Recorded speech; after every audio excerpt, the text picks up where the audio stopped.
All right, hello, this is Jeff Scott. I've been asked to come to Data Dimensions and do some security coding or some secure code training, and in particular to talk about the Microsoft Security Development Lifecycle, or also known as SDL.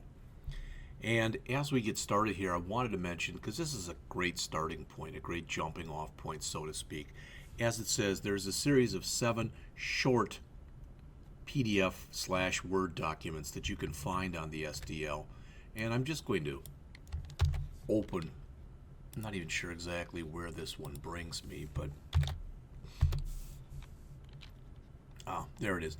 It's some of the security development lifecycle, the publication, so you can see the different stuff that's there. But this says SDL articles, a series of 7 articles about the security development lifecycle at Microsoft. And there they are. Investigating the security development lifecycle at Microsoft, security education at Microsoft, the Microsoft Security Org Chart, threat modeling at Microsoft, Microsoft Security Toolbox, Microsoft Security Response, and evolution of the Microsoft Security Development Lifecycle.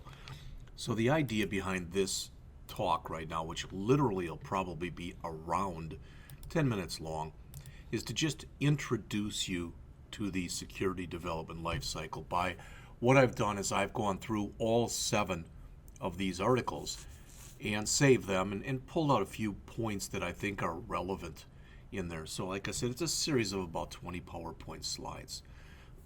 Notice for investigating the SDL at Microsoft, our focus is on the unintended vulnerabilities which negate or diminish the effectiveness of a product security feature.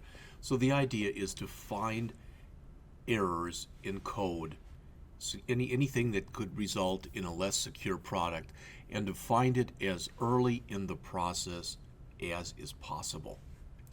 As mentioned here, the security development lifecycle was designed with 2 main goals in mind. Number 1, it should reduce the number of security vulnerabilities in a product. And number 2, whatever vulnerabilities that remain, the severity of them should be reduced. What Microsoft is finding as they get further and further into the security development lifecycle is most of the errors that they're finding in their code are legacy errors. So in other words, they're errors in code that happened before they started to implement the security development lifecycle. And Microsoft at least is claiming that they are getting 50% less errors since they've started in their code, since they've started to implement the SDL. So this didn't come out real well, but you can see it right now. So this is what we're going to be going over.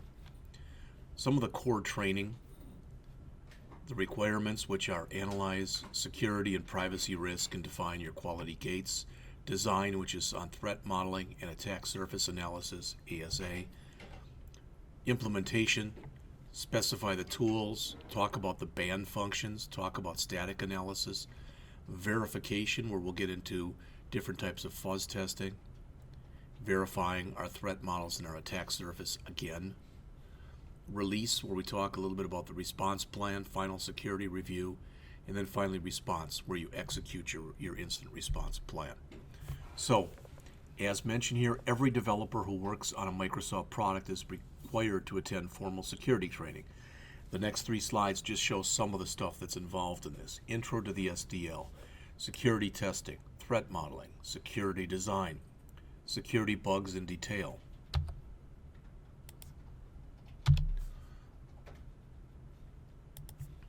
security response, cryptography, customer privacy, and SDL for management. So notice what they're saying in here. Microsoft has built an organizational type of structure that provides rings of defenses, also known as defense in depth, to help weed out different types of vulnerabilities. And as mentioned there, an attacker who penetrates one layer should encounter additional security layers when they attempt to compromise a system. With this idea with defense in depth, you know that eventually a hacker will break into the system, regardless of what it is. It can't be 100% secure.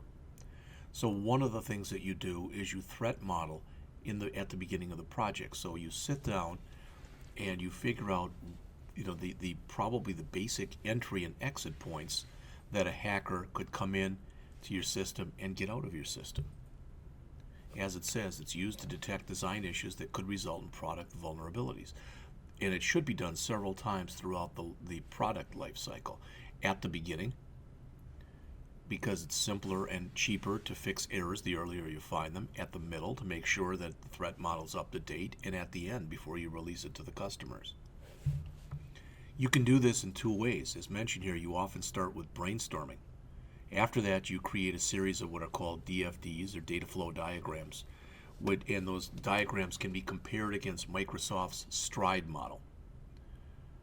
All right, and STRIDE, as you can see right there, stands for spoofing, tampering, repudiation, information disclosure, denial of service, and elevation of privilege. All right. The attack surface, as mentioned right there, is a measurement of a product or a component's exposed surface area. What you want to do is you want to reduce that. And not if, but when an attacker gets in, what you're trying to do is to make sure they can do as little damage as is physically possible. Again, you want to mitigate threats before you begin coding because, as already mentioned, it's much cheaper to do it before you've started to write code.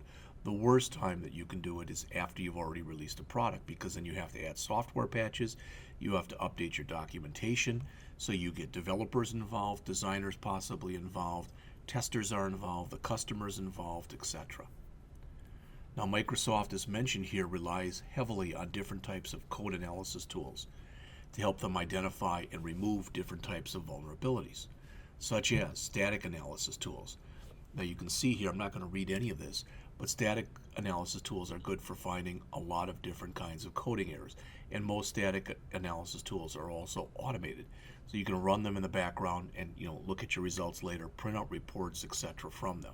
But nothing still replaces human beings going in and taking a look at the code. So that doesn't mean that you don't still do manual code reviews. You do, but you use this in unison with those. Fuzz testing, and we'll have a whole unit on fuzz testing. As it says, it checks the ability of software to handle malformed input. Sometimes it's referred to as positive and negative fuzz testing.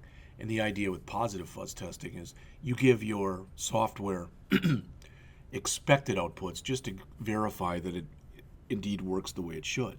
But then you give it malformed input, ideally input that's similar to what it'd be looking for, but invalid nevertheless. For instance, if you told the user to enter a 1, a 2, or a 3, for different menu options, what happens if you put in a 5? That kind of an idea. Here's some other examples as well.